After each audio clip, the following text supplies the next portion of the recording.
നമസ്കാരം പ്രിയപ്പെട്ട പ്രേക്ഷകരെ, ഒരു മണി വാർത്തയിലേക്ക് എല്ലാ പ്രേക്ഷകർക്കും സ്വാഗതം. ഇപ്പോൾ ഇന്ന് പതിവില്ലാത്ത ഒരുപക്ഷെ കഴിഞ്ഞ കുറേ നാളുകൾക്ക് ശേഷം ഒരുപാട് ആസ്വാദ്യകരമായി വിഭവസമൃദ്ധമായി മലയാളികളെല്ലാം ഓണം ആഘോഷിക്കുകയാണ്. നാടും നഗരവുമൊക്കെ തിരക്കിലാണ്. ഉത്രാടപ്പാച്ചിൽ ഇപ്പോൾ ഇങ്ങനെ തലസ്ഥാനം മുതൽ കാസർഗോഡ് വരെ എല്ലാ സ്ഥലങ്ങളിലും മലയാളികളുടേതായി ഉണ്ട്.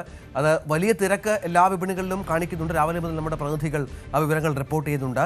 നമുക്ക് തലക്കെട്ടുകൾ നോക്കാം. പ്രധാനമായും ഓണവാർത്തകളുടെ തലക്കെട്ടുകൾ.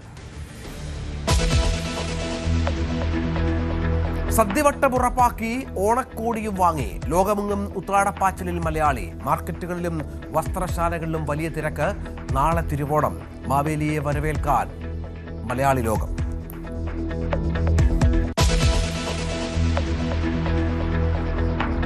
നൂറാം ദിവസത്തിൽ സതീശൻ സർക്കാർ. ന്യൂസ് 18 നൽകിയ എക്സ്ക്ലൂസീവ് അഭിമുഖത്തിൽ നിലപാട് വ്യക്തമാക്കിയ മുഖ്യമന്ത്രി കേന്ദ്ര സർക്കാരുമായി ഏറ്റുമുട്ടാനില്ല, ഗവർണറുമായി നല്ല ബന്ധം, അടുത്ത 5 വർഷം എന്തു ചെയ്യണമെന്ന് വ്യക്തമായ ധാരണയുണ്ട്. ശബരിമല സ്വർണ്ണക്കൊള്ളയിൽ CPM-ന് പങ്ക്. പിണറായി ഉയർത്തുന്നത് പൊതുവായ ആരോപണങ്ങൾ. യുവാക്കളുടെ ചിന്ത അത്ഭുതപ്പെടുത്തുന്നുവെന്നും സതീശൻ.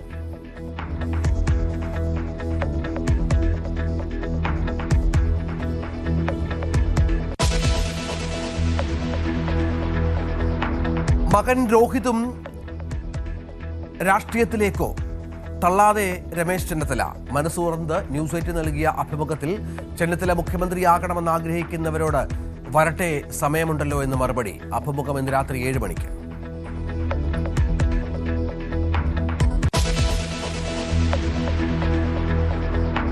ഈ നാടിന്റെ മതമൈത്രി അങ്ങനെ തകരില്ല. പ്രസംഗിച്ചാലും തകർക്കാൻ നോക്കേണ്ട. ഓണാഘോഷം വിലക്കിയ തൊടുപുഴ ജുമാ മസ്ജിദ് ചീഫ് ഇമാം ആഷിഖ് ദാരിമിയെ തള്ളി വിശ്വാസികൾ. ആടിയും പാടിയും ഓണവൈബിൽ തട്ടമിട്ടവർ. ഉത്രാടവും നബിദിനവും ഒരേ ദിവസം ആഘോഷിച്ച മലയാളികൾ. പെരിന്തൽമണ്ണയിലെ റാലിയിൽ മാവേലി.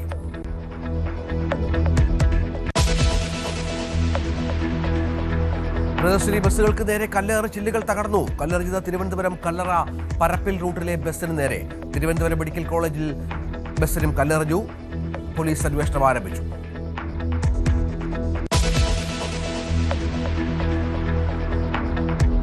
മഴ തുടരും. കാലാവസ്ഥാ പ്രവചനം അങ്ങനെ. തിരുവനന്തപുരം, കൊല്ലം, പാലക്കാട് ജില്ലകൾ ഒഴികെയുള്ള ജില്ലകളിൽ യെല്ലോ അലർട്ട്. കണ്ണൂർ പാൽച്ചൂരത്തിൽ മണ്ണിടിച്ചിൽ. ബോയ്സ് ടൗണിലേക്കുള്ള പ്രവേശനം നിർത്തി.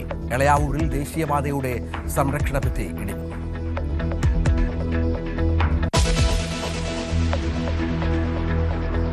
തന്റെ മക്കളിൽ ഒരാളെ വധിക്കാൻ ഇറാൻ ആസൂത്രിത ശ്രമം നടത്തിയതായി ഇസ്രായേൽ പ്രധാനമന്ത്രി ബെന്യാമിൻ നെതന്യാഹുവിന്റെ വെളിപ്പെടുത്തൽ. ഏത് മകൻ നേരെയാണ് ആക്രമണമുണ്ടായെന്നും എപ്പോഴാണോ സംഭവമെന്നോ കൂടുതൽ വിവരങ്ങളില്ല. അവിശ്വസനീയമായ കാര്യമാണ് സംഭവിച്ചിരിക്കുന്നതെന്നും അഭിമുഖത്തിൽ നെതന്യാഹു.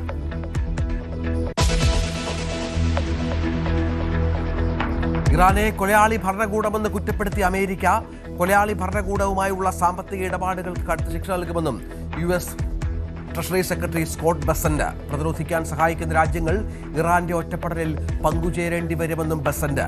ചൈനയ്ക്കും തുർക്കിക്കും UAE-ക്കുമെതിരെ ഭീഷണി.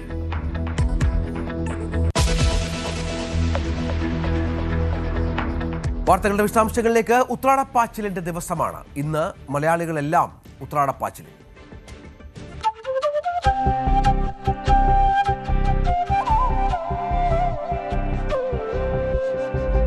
ഒരു കിളി പാടി ചിങ്ങത്തൊടി മേലെ ആവണിയായി പൊന്മലയാളത്തിൻ തിരുനാളാ.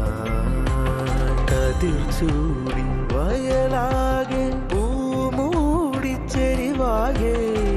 തിരകളിലാർപ്പായി മേളം തിത്തൈ തിമിതത്തൈ. കഥ പറയും വഴികളിലൂടെ പാട്ടീണം മൂറി കസവിൻ പൊന്നാടകൾ ചുറ്റി ഓണമിങ്ങെത്തി. കസവിൻ പൊന്നാടകൾ ചുറ്റി ഓണമിങ്ങെത്തി.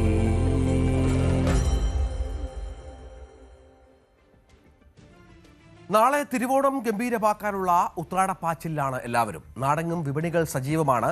സദ്യവട്ടങ്ങൾക്കുള്ള പച്ചക്കറികൾ, ഓണക്കോടി, അത്തപ്പൂക്കളത്തിലുള്ള പൂക്കൾ എന്നിവ വാങ്ങാൻ വിപണികളിൽ വൻ തിരക്കാണ്. കൊച്ചിയിൽ നിന്ന് വാജ്ഞ രവീന്ദ്രന്റെ റിപ്പോർട്ട് കാണാം. ഓണക്കാലം എന്നത് പൂക്കാലം കൂടിയാണ്. പൂവിളികളുടെ കാലമാണ്, പൂക്കളത്തിന്റെ കാലമാണ്. അതുകൊണ്ട് തന്നെ വിപണി ആകെ വർണ്ണാഭമായിരിക്കുന്നത് പല നിറത്തിലും തരത്തിലുമുള്ള പൂക്കളാണ്. പൂവിപണി എല്ലാ കാലവും ഓണക്കാലത്ത് വലിയ ഒരു ബിസിനസ് മേഖല കൂടിയാണെങ്കിൽ പോലും പൂക്കളമില്ലാത്ത ഓണം മലയാളിയെ സംബന്ധിച്ച് ഇല്ല എന്ന് വേണം പറയാൻ. പ്രത്യേകിച്ചും നമ്മൾ റെഡിമെയ്ഡ് പൂക്കളമൊക്കെ കണ്ടു. റെഡിമെയ്ഡ് പൂക്കളമാണ് ഒരുപാട് ഫ്ലാറ്റുകളിലേക്കും അല്ലെങ്കിൽ സമയമില്ലാത്തവർക്കൊക്കെ വേണ്ടിയിട്ടും റെഡിമെയ്ഡ് പൂക്കളങ്ങൾ ഒരുങ്ങിയിട്ടുണ്ടെങ്കിലും ഇവിടെ ഈ പൂവിപണിയിൽ കാണുന്ന തിരക്ക് തന്നെ നമുക്ക് മനസ്സിലാക്കും. എത്ര ആളുകൾ, അല്ലെങ്കിൽ വലിയ തുകയുണ്ട്, വലിയ ചെലവാണ്, സമയമാണ്, ഇത് ഒരുക്കാൻ സമയം വേണം. പല നിറത്തിലുള്ള പൂക്കൾ ശേഖരിക്കണം. ഒരു പൂ കൊണ്ട് പോരാ ഒരു കളം തീർക്കാൻ. അതുകൊണ്ട് തന്നെ പല നിറത്തിലുള്ള പൂക്കൾ ശേഖരിക്കണം. ഇതിനൊക്കെ വലിയ വില കൊടുക്കണം. ഇങ്ങനത്തെ ഒരു സാഹചര്യത്തിലും വില മാത്രമല്ല, ഇത് തയ്യാറാക്കിയെടുക്കാനും സമയം വേണം, കളം വരയ്ക്കാൻ സമയം വേണം, ഒരു കളം ഡിസൈൻ തീരുമാനിക്കണം, അതിനനുസരിച്ചുള്ള പൂക്കൾ സെലക്ട് ചെയ്യണം. ഇതൊക്കെ ആണെങ്കിൽ പോലും പൂവിപണി സജീവമാണ്. ഓണക്കാലത്തെ ഒരുക്കം എന്ന് പറയുന്നത് പൂവിപണിയെ സംബന്ധിച്ചിട്ട് വലിയ ഒരു നേട്ടമുള്ള കാലഘട്ടമാണ്. പൂക്കാലം എന്ന് പറയുന്നത് പൂക്കളം ഒരുക്കുന്നതും ഈ പൂവിപണിയെ സംബന്ധിച്ചിട്ടും വലിയൊരു നേട്ടമുള്ള ഒരു കാലഘട്ടമായിട്ട് തന്നെയാണ്, ഒരു സമയമായിട്ട് തന്നെയാണ്.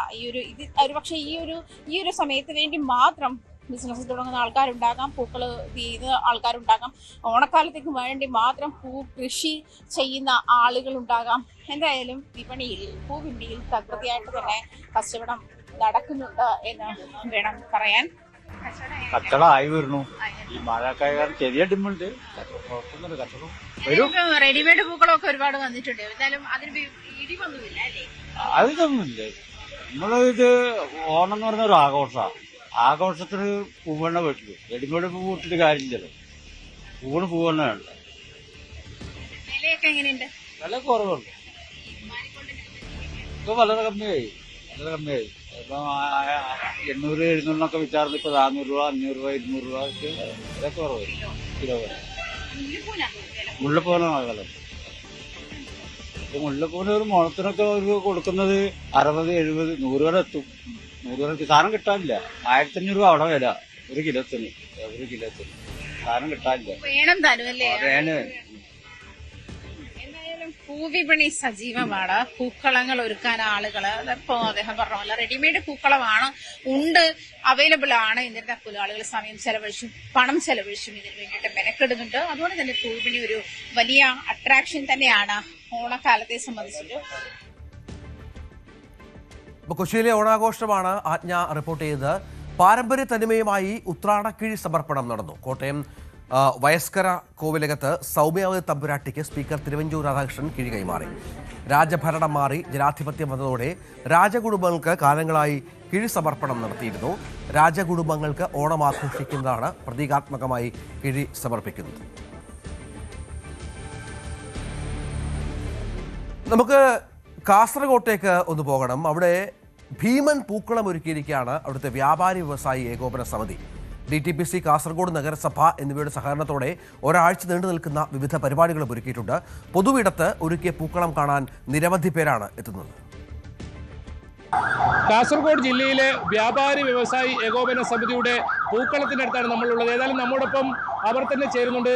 കാസർഗോഡ് നഗരസഭ, ജില്ലാ ടൂറിസം പ്രൊമോഷൻ കൗൺസിൽ എന്നിവയുടെ സഹകരണത്തോടു കൂടിയാണ് ആരവം എന്ന് പറയുന്ന ഒരാഴ്ച നീണ്ടു നിൽക്കുന്ന വ്യാപാരി വ്യവസായ ഏകോപന സമിതിയുടെ ഈ ഒരു പരിപാടിയുള്ളത്. ഏതായാലും ആ പൂക്കളത്തിന്റെ അടുത്ത് പുതിയ ബസ് സ്റ്റാൻഡിൽ തന്നെയാണ് നമ്മളുള്ളത്. എന്താണ് വ്യാപാരി വ്യവസായി വരുന്ന ദിവസങ്ങളിൽ പരിപാടി?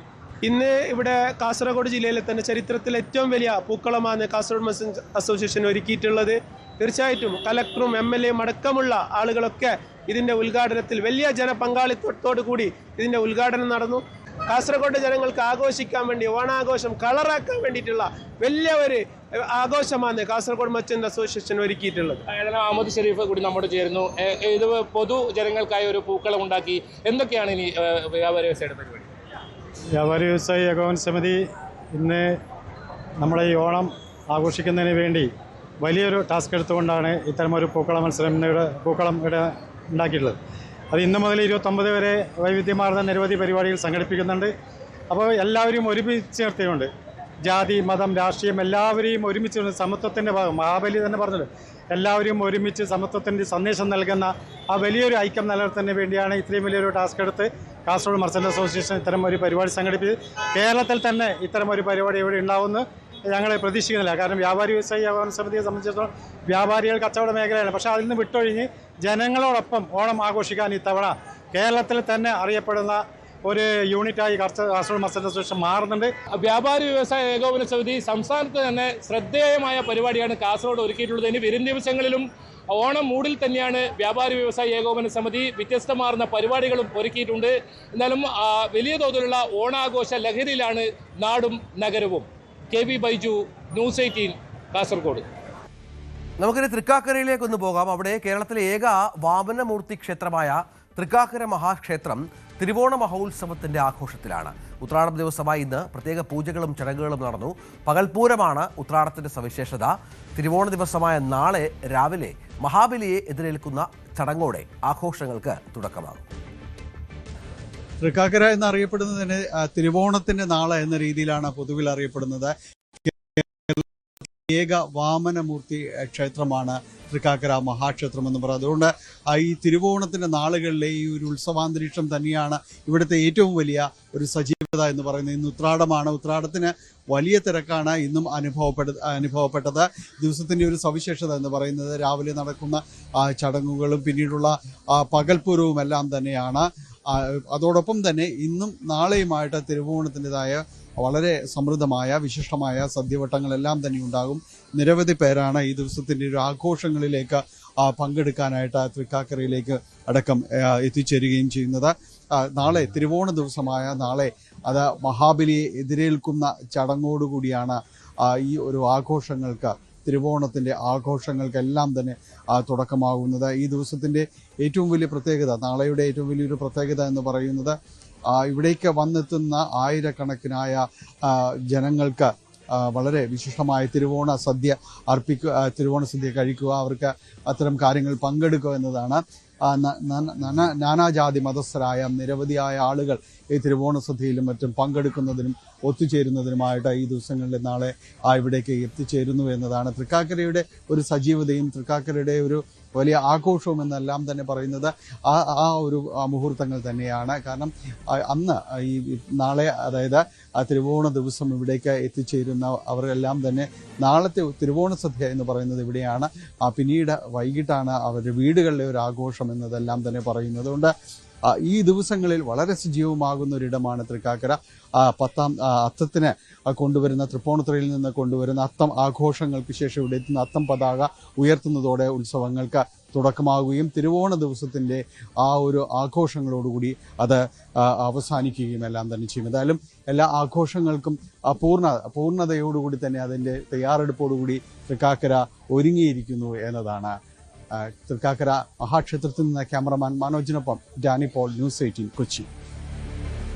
ഉത്രാടവും നബിദിനവും ഒരേ ദിവസം ആഘോഷിക്കുകയാണ് നമ്മൾ. നബിദിന റാലിയുടെ ഭാഗമാകുന്ന മാവേലി മതസൗഹാർദ്ദത്തിന്റെ മലയാളക്കരയിലെ അല്ലാതെ എവിടെയെങ്കിലും ഈ കാഴ്ച കാണാൻ സാധിക്കുമോ? പെരിന്തൽമണ്ണ തേക്കിൻകോട് കുമ്പൻകല്ല് ജുമാ മസ്ജിദിന്റെ കീഴിൽ വരുന്ന വിവിധ മദ്രസകളുടെ ഘോഷയാത്രയിലാണ് ഈ കാഴ്ചകൾ കാണാനാകുന്നത്. മഹല്ല് പ്രസിഡന്റ് ഫസൽ റഹ്മാൻ തങ്ങളുടെയും മഹല്ല് ഖത്തീഫ് മൊയ്തീൻകുട്ടി ദാരിമിയുടെ നേതൃത്വത്തിലായിരുന്നു ഘോഷയാത്ര.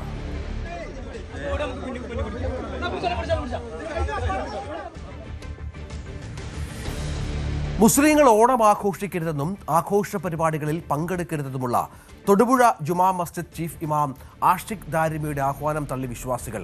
കഴിഞ്ഞ ദിവസങ്ങളിൽ നാടൊട്ടുക്ക് നടന്ന ഓണാഘോഷങ്ങളിലെല്ലാം മുസ്ലിം മതസ്ഥർ പങ്കെടുത്തു. തട്ടമിട്ട പെൺകുട്ടികളടക്കമുള്ളവർ വിവിധ കലാപരിപാടികളിൽ പങ്കെടുക്കുന്നതും ഓണം ഘോഷയാത്രയിൽ പങ്കെടുക്കുന്നതുമായ നിരവധി ദൃശ്യങ്ങൾ സോഷ്യൽ മീഡിയയിൽ പ്രചരിക്കുന്നുണ്ട്.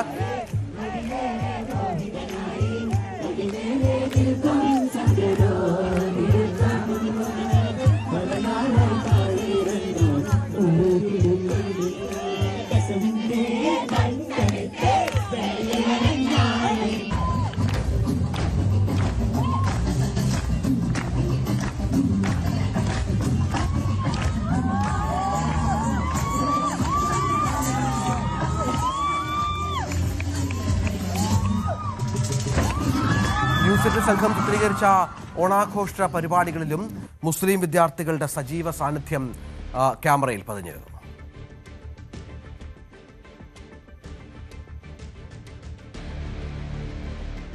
മതമൈത്രിക്ക് പണ്ടേ പുകൾക്കൊണ്ട കേരളത്തിൽ മതവിഭാഗങ്ങളെ ഭിന്നിപ്പിക്കാൻ ശ്രമിച്ചാൽ കഴിയില്ലെന്ന ശക്തമായ സന്ദേശമാണ് പുതുതലമുറ ഇതിലൂടെ നൽകിയത്. കഴിഞ്ഞ ദിവസമാണ് മുസ്ലിങ്ങളെ ഓണാഘോഷങ്ങളിൽ നിന്ന് വിലക്കിക്കൊണ്ട് തൊടുപുഴ ജുമാ മസ്ജിദ് ചീഫ് ഇമാം ആഷിഖ് ദാരിമി പ്രസംഗിച്ചത്.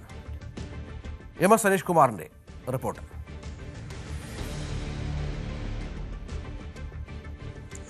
ജാതി മത രാഷ്ട്രീയ ചിന്തകൾക്കപ്പുറം കേരളത്തെ ഒരുമിപ്പിക്കുന്ന ഓണാഘോഷത്തിൻ്റെ മാറ്റ് ഓരോ വർഷം തോറും കൂടുന്നു എന്നത് തന്നെയാണ് നമുക്ക് പൊതുവായി നടക്കുന്ന ആഘോഷങ്ങളിൽ വ്യക്തമാക്കുന്നത്. മുൻകാലങ്ങളിലൊക്കെ ഒരുപക്ഷെ വീട്ടിലും നാട്ടിലുമൊക്കെ മാത്രമായി ആഘോഷങ്ങൾ പരിമിതപ്പെടുത്തിയെങ്കിൽ ഇപ്പോൾ പൊതു ഇടങ്ങളിൽ, പ്രത്യേകിച്ചും ഓഫീസുകൾ, കോളേജുകൾ, സ്കൂളുകൾ എന്നിവിടങ്ങളിലൊക്കെ വർണ്ണാഭമായ ഓണാഘോഷമാണ് കഴിഞ്ഞ കുറേ നാളുകളായി തന്നെ നടക്കുന്നത്. പക്ഷേ ഇത്തവണ ആഘോഷങ്ങളുടെ മാറ്റ് ഒരല്പം കൂടി എന്ന് തന്നെ നമുക്ക് പറയേണ്ടി വരും. കാരണം അത്തരം ദൃശ്യങ്ങളാണ് സംസ്ഥാനത്തിൻ്റെ വിവിധ ഇടങ്ങളിൽ നിന്നായി നമുക്ക് ലഭിച്ചത്. പ്രത്യേകിച്ചും കലാലയങ്ങൾ കേന്ദ്രീകരിച്ച്, സ്കൂളുകളും കോളേജുകളുമൊക്കെ കേന്ദ്രീകരിച്ച് ഗംഭീരമായ ആഘോഷ പരിപാടികൾ നടക്കുകയും ചെയ്തു. ഇതിൽ ജാതി മത വ്യത്യാസമില്ലാതെ തന്നെ കുട്ടികൾ പങ്കെടുത്തു എന്നതാണ് ഇത്തവണത്തെ ആഘോഷങ്ങളെ ഏറെ ശ്രദ്ധേയമാക്കുന്നത്. പ്രത്യേകിച്ചും ഈ ന്യൂനപക്ഷ മേഖലകളിൽ മലബാറിലെ പല ഇടങ്ങളിലുമൊക്കെ തന്നെ ഇത്തവണ വലിയ തോതിലുള്ള അല്ലെങ്കിൽ മുൻപൊന്നും പ്രകടമാവാത്ത തരത്തിലുള്ള ആഘോഷങ്ങൾ ഇത്തവണ നടന്നു എന്നത് തന്നെയാണ് ദൃശ്യങ്ങൾ സമൂഹ മാധ്യമങ്ങളിൽ നടക്കം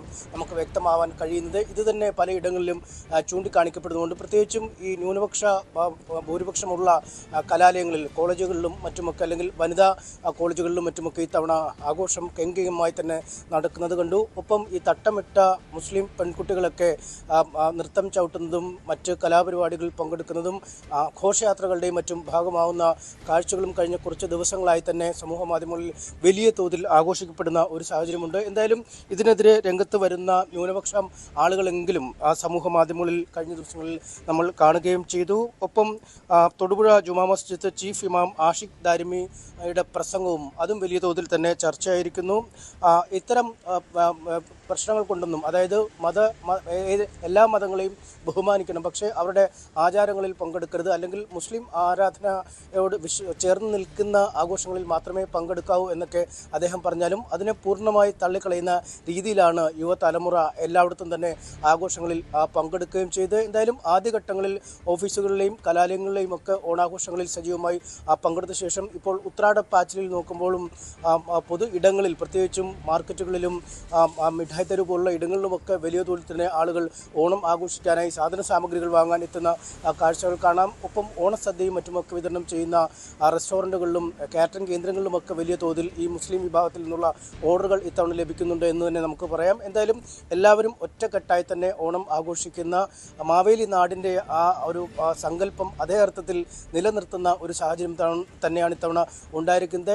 ഒരു തരത്തിലുമുള്ള വിലക്കുകൾ കൊണ്ട് അല്ലെങ്കിൽ നിഷേധം കൊണ്ടൊന്നും ഈ ഓണാഘോഷത്തിൻ്റെ ആവേശത്തെ കെടുത്താൻ കഴിയില്ല എന്ന് തന്നെയാണ് നമുക്ക് ഈ ആഘോഷങ്ങളിൽ നിന്നും വ്യക്തമാവുന്നത്. എന്തായാലും മലബാർ മേഖല ഓണത്തെ മുൻകാലത്തേക്കാൾ അല്ലെങ്കിൽ വർദ്ധിത വീര്യത്തോടുകൂടി ഏറ്റെടുത്തിരിക്കുന്ന കാഴ്ചയാണ് കാണാൻ കഴിയുന്നത്. യാതൊരു വ്യത്യാസങ്ങളുമില്ലാതെ എല്ലാവരും ഒന്നിച്ചു ചേരുന്നു എന്ന സന്ദേശം തന്നെയാണ് നൽകുന്നത്. പണ്ടൊക്കെ നേരത്തെ പലപ്പോഴും ഈ ആഘോഷങ്ങളൊക്കെ വലിയ തോതിൽ ആവുമ്പോൾ ചില മതനേതാക്കളും മറ്റുമൊക്കെ ഈ ആഘോഷങ്ങൾ അതിര് കിടക്കരുതെന്നൊക്കെ പറഞ്ഞു പോലും രംഗത്തെത്താറുണ്ടായിരുന്നു. എന്നാൽ മലബാർ മേഖലയിലൊന്നും അത്തരം ആഹ്വാനങ്ങൾ ഇത്തവണ ഉണ്ടായിട്ടില്ല എന്നതും ശ്രദ്ധേയമാണ്. അക്ഷരാർത്ഥത്തിൽ നാടും നഗരവുമൊക്കെ ഓണത്തെ നെഞ്ചേറ്റി അവരുടെ സമഭാവനയും സാഹോദര്യവുമൊക്കെ ആ സങ്കല്പം ഊട്ടിയുറപ്പിക്കുന്ന കാഴ്ച തന്നെയാണ് കാണാൻ കഴിയുന്നത്. സനീഷ് കുമാറാണ് ഈ വാർത്തയുടെ വിശദാംശങ്ങൾ പങ്കുവച്ചത്. ഏതായാലും തൊടുപുഴ ജുമാ മസ്ജിദ് ചീഫ് ഇമാം ആഷിഖ് ദാരിമി തന്നെ നമ്മോടൊപ്പം ടെലിഫോൺ ലൈനിലുണ്ട്. സാർ കേൾക്കാമല്ലോ അല്ലേ?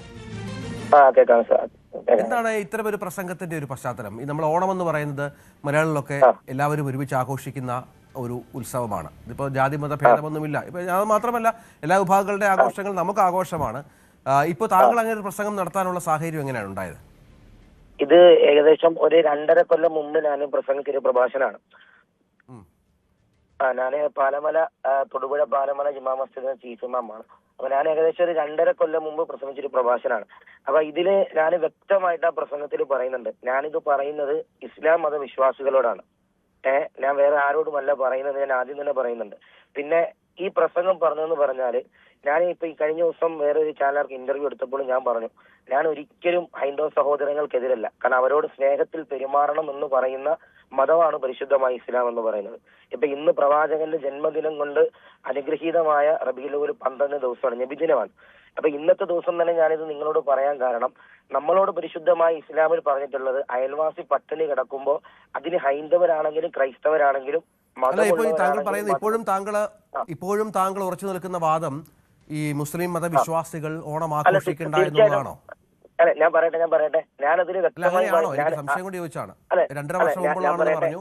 അല്ല, ഞാൻ പറയണെന്ന് പറഞ്ഞാല് നിങ്ങൾ ഓണത്തിന്റെ പേരിൽ പോയി അയൽവക്കത്ത് പോയി സദ്യ കഴിക്കുന്നതിനോ അവരുമായി കൂട്ടിരിക്കുന്നതിനോ ഒന്നും പരിശുദ്ധമായ ഇസ്ലാമിൽ ഒരിക്കലും എതിരല്ല. നിങ്ങൾ അവിടെ പോയി ഭക്ഷണം കഴിക്കണം. അല്ല, ഇപ്പൊ എന്റെ വീട് ആലപ്പുഴ ജില്ലയിൽ പുന്നപ്ര എന്ന സ്വദേശമാണ്. എന്റെ വീടിന് ചുറ്റുഭാഗം മുഴുവനും ഹൈന്ദവ സഹോദരങ്ങളാണ്. അവിടെ ഓണം വരുമ്പോൾ ഞങ്ങളുടെ വീട്ടിൽ കൊണ്ട് ഭക്ഷണം തരാറുണ്ട്. പെരുന്നാൾ വരുമ്പോൾ ഞങ്ങൾ അവിടെ പോയി ഭക്ഷണം കൊടുക്കാറുണ്ട്. എന്താണ് താങ്കളുടെ പ്രശ്നം? എന്താണ് പ്രശ്നം? എന്താണ് ആഘോഷവുമായി? ഇതിൽ ഞാൻ ആകെ പറഞ്ഞു പറഞ്ഞാല് അതിൽ വ്യക്തമായിട്ട് അതിൽ ആ ഒരു 3-4 സെക്കൻഡാണ് ആദ്യത്തെ ഈ ബ്ലോഗർമാര് വളച്ചടിച്ചിട്ടുള്ളത്. ഞാൻ അതിനകത്ത് വ്യക്തമായി പറയുന്നുണ്ട്, നിങ്ങൾ ഡാൻസ് കളിക്കാൻ പോവാ, തല മറച്ചുകൊണ്ട് ഇസ്ലാമിന്റെ വസ്ത്രത്തിൽ പോയി ഡാൻസ് കളിക്കാൻ പോവാ, അതൊരിക്കലും ഇസ്ലാമിൽ അംഗീകരിക്കാൻ പറ്റില്ല. അപ്പോഴും ഞാൻ പറയുന്നുണ്ട്, അത് മുസ്ലിം വിശ്വാസികളോട്. കേരളമെമ്പാടും താങ്കളുടെ ആഹ്വാനം തള്ളിക്കളഞ്ഞിരിക്കുകയാണെന്ന് തട്ടമിട്ടവരൊക്കെയാണ് ഓണാഘോഷത്തിന് മുമ്പിലുള്ളത്. തള്ളുന്നവർക്ക് തള്ളാം, പക്ഷെ ഇസ്ലാമിന്റെ ആദർശമാണ് ഞാൻ പറഞ്ഞത്. ഞാൻ എന്താ പറഞ്ഞത്, നിങ്ങൾക്ക് സദ്യ കഴിക്കാം, കാലഹരണപ്പെട്ട ആദർശങ്ങളാണ് സാർ. അതൊക്കെ മാറ്റി ചിന്തിക്കണം. ജെൻസി തലമുറയോട് ഒന്നും പറഞ്ഞിട്ട് കാര്യമില്ല. താങ്കളൊക്കെ ഔട്ട്ഡേറ്റ് ആയിപ്പോ വളരെ പെട്ടെന്ന്. താങ്കളെയൊന്നും ആരും അംഗീകരിക്കാത്ത തരത്തിലേക്ക് താങ്കളൊക്കെ പിന്തള്ളപ്പെട്ടു പോകും. സമൂഹത്തിൽ നിന്നൊക്കെ നിങ്ങളെയൊക്കെ നിഷ്കാസിതരാക്കും. ഇത്തരം കാര്യങ്ങളൊക്കെ മാറി ചിന്തിക്കേ. ശരി, നന്ദി. താങ്കളുടെ പ്രതിനിധി നന്ദി, വളരെ ഉപകാരം. അപ്പോൾ മറ്റു വാർത്തയിലേക്ക് പോകണം. പൊൻകതിർ ഫുഡ്സിന്റെ ഏറ്റവും പുതിയ ഉൽപ്പന്നങ്ങളായ ഫ്രോസൺ ഫുഡ് പ്രോഡക്ട്സിന്റെ 2 വിപണന കേന്ദ്രങ്ങൾക്ക് തുടക്കമായി. കൊടുങ്ങല്ലൂർ, അഷ്ടമിച്ചിറ എന്നിവിടങ്ങളിലാണ് ഷോറൂമുകൾ ആരംഭിച്ചിരിക്കുന്നത്. പൊൻകതിർ ഫ്രോസൺ ഫുഡ്സ് വാങ്ങി ഉപയോഗപ്പെടുത്തുന്നതിലൂടെ വീട്ടമ്മമാർക്ക് അടുക്കളയിൽ 2 മുതൽ 5 മിനിറ്റ് വരെ സമയം മതിയാക്കുമെന്ന് PR ബിജോയ് പറഞ്ഞു. ചടങ്ങിൽ ഡയറക്ടർമാരായ മിനി ബിജോയ്, ഋഷികേഷ് ബിജോയ്, ബാനു ബിജോയ്, ജനറൽ മാനേജർ ഉണ്ണികൃഷ്ണൻ ദാസൻ എന്നിവർ സംസാരിച്ചു. പൊൻകതിരിനോട് ജനങ്ങൾ കാണിക്കുന്ന സ്നേഹവും വിശ്വാസവുമാണ് പൊൻകതിർ ഫ്രോസൺ ഫുഡ്സ് എന്ന പുതിയ സംരംഭം നമുക്കിവിടെ അവതരിപ്പിക്കാനുള്ള പ്രചോദനമായത്. നിലവിൽ US, UK, അയർലൻഡ് തുടങ്ങിയ 19ഓളം വിദേശ രാജ്യങ്ങളിലാണ് നമ്മൾ ഈ പ്രോഡക്റ്റ് സപ്ലൈ ചെയ്തുകൊണ്ടിരിക്കുന്നത്. ഇവിടെ വരുന്നവർക്ക് നമ്മളുടെ ഉൽപ്പന്നങ്ങൾ എക്സ്പീരിയൻസ് ചെയ്യുന്നതിനായിട്ട് ഒരു എക്സ്പീരിയൻസ് സെൻറ്റർ നമ്മളിവിടെ തുടങ്ങിയിട്ടുണ്ട്. നാടൻ കറികളായ മാങ്ങാ പുളിശ്ശേരി, അങ്കമാലി മാങ്ങാക്കറി, അവിയൽ, സാമ്പാർ തുടങ്ങിയ 19ഓളം കറികളും ചക്കട, കുമ്പിളപ്പം, പഴംപൊരി, ഉഴുന്നുവട തുടങ്ങിയ സ്നാക്സുകളും നമ്മൾ ഇവിടെ അവതരിപ്പിച്ചിരിക്കുന്നു. അപ്പോൾ നമ്മുടെ 1 മണി വാർത്ത പൂർണ്ണമാവുകയാണ്. പകൽ വാർത്ത പൂർണ്ണമാകുന്നു. ഇനി ഓണം സ്പെഷ്യൽ പരിപാടികൾ കാണാം. നമസ്കാരം.